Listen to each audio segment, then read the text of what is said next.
Halo semua, salam sejahtera Malaysia. Selamat datang ke channel Fels Lifestyle. Saudara-saudara yang dirahmati semua, baru-baru ini tular di media sosial berkaitan dengan isu ataupun berkaitan dengan satu case yang melibatkan isu stalking KK Mat.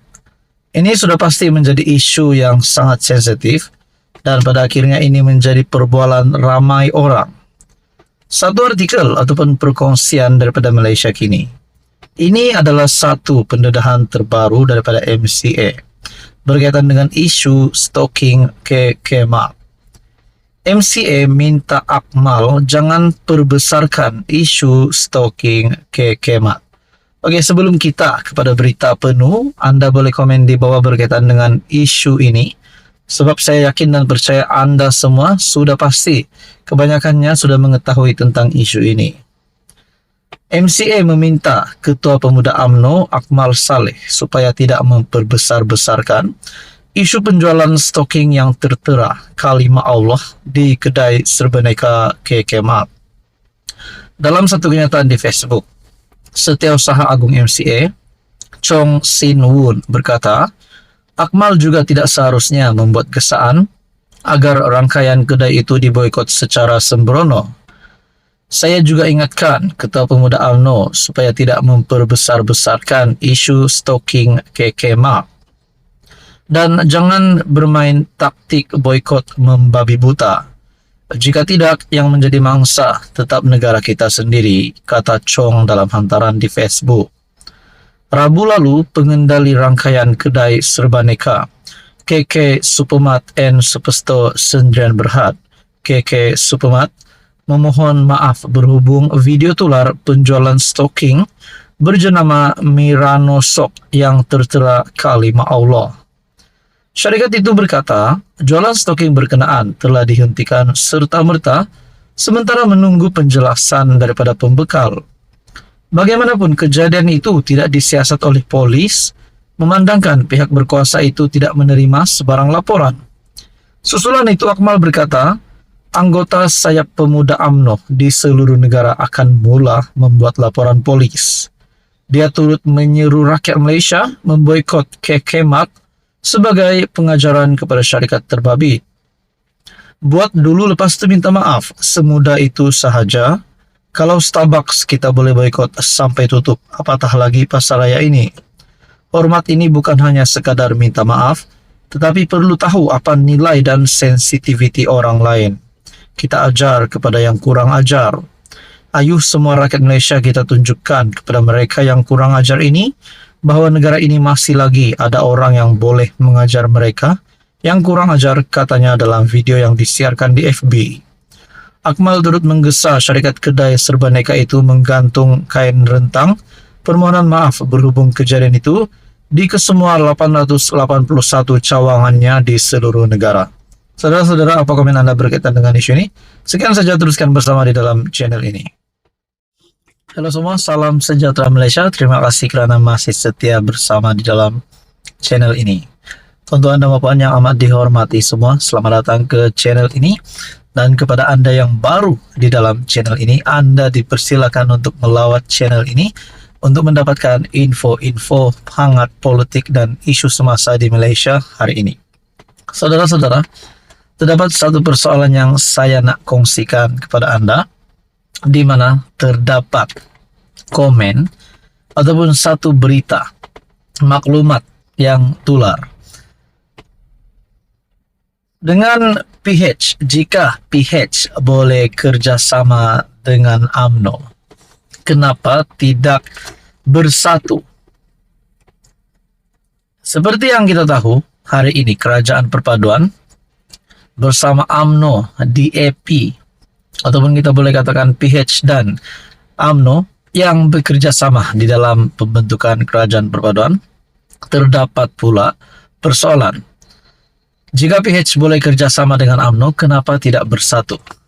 Persoalan yang ditimbulkan ataupun artikel daripada FMT, jika PH boleh kerjasama dengan UMNO, mengapa tidak bersatu? Kata Zaid, yaitu bekas ahli PKR dan DAP itu. Bekas Menteri Undang-Undang Zaid Ibrahim berkata, PH boleh menjalinkan satu bentuk kerjasama dengan Bersatu sebelum PRU akan datang. Kerana gabungan itu boleh bekerja sama dengan UMNO. Bekas ahli PKR dan DAP berkata, Bersatu juga tidak banyak beza kerana ia adalah parti serpihan daripada UMNO. Sekiranya kami boleh menerima UMNO, sudah tentu parti serpihan seperti Bersatu diberi layanan yang sama. Okey, kita stop di situ. Persoalannya, adakah Muhyiddin Yassin sebagai Presiden Bersatu mempunyai niat walaupun kecil niat itu untuk menyertai kerajaan untuk bersama-sama dengan Pakatan Harapan sebelum pilihan raya umum ke-16.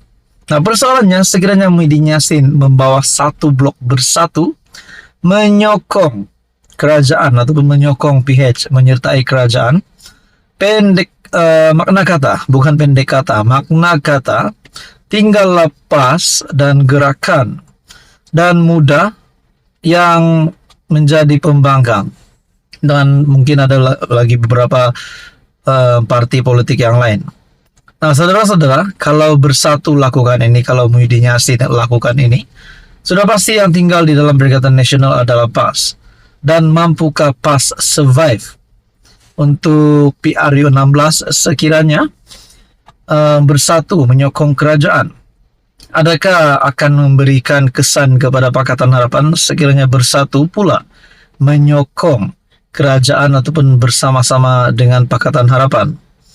Bahkan ada yang berkata selepas UMNO Barisan Nasional menyokong kerajaan, tren pengundian ataupun tren penyokong ataupun pengundi kepada Barisan Nasional dan juga Pakatan Harapan menurun pada PRN 6 negeri pada tahun lepas.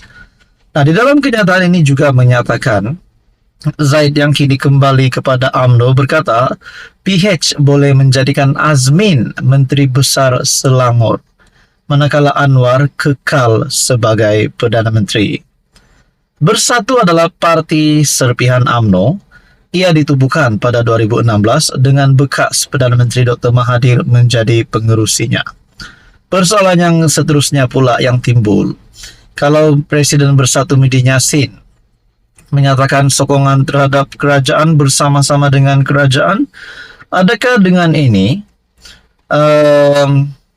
kes mahkamah yang dihadapi Muhyiddin Yassin, mungkin ada yang berkata seperti yang dihadapi oleh Zahid Hamidi, beliau dilepaskan tanpa dibebaskan. Adakah ini juga akan berlaku kepada Muhyiddin Yassin? Adakah siapa-siapapun ahli politik, parti politik yang bersama-sama dengan kerajaan mempunyai keistimewaan sekiranya mereka berhadapan dengan kes mahkamah? Itu menjadi persoalannya. Bagaimana pula dengan Mahathir? Bagaimana pula dengan Mahathir sekiranya Bersatu yang menyatakan sokongan terhadap Anwar Ibrahim? Adakah Mahathir juga akan membuat perkara yang sama?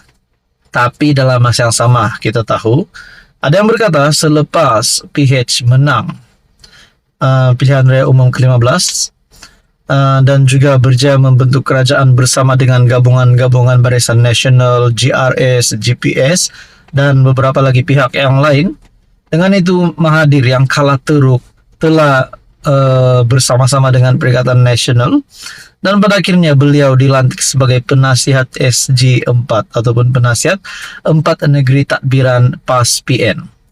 Namun saudara-saudara, ada juga berkata selepas Mahathir yang menjadi persoalan, adakah beliau akan bersara, adakah beliau akan meletakkan jawatan selepas kalah teruk? Namun tidak, beliau masih aktif dalam politik. Bahkan keadaan kesehatannya yang kita dapat lihat terbaru bahwa beliau dirawat di IJN, mungkin itu menjadi sedikit sebanyak tren penurunan penyokong Mahathir untuk beliau terus menjadi calon ataupun terus aktif dalam politik.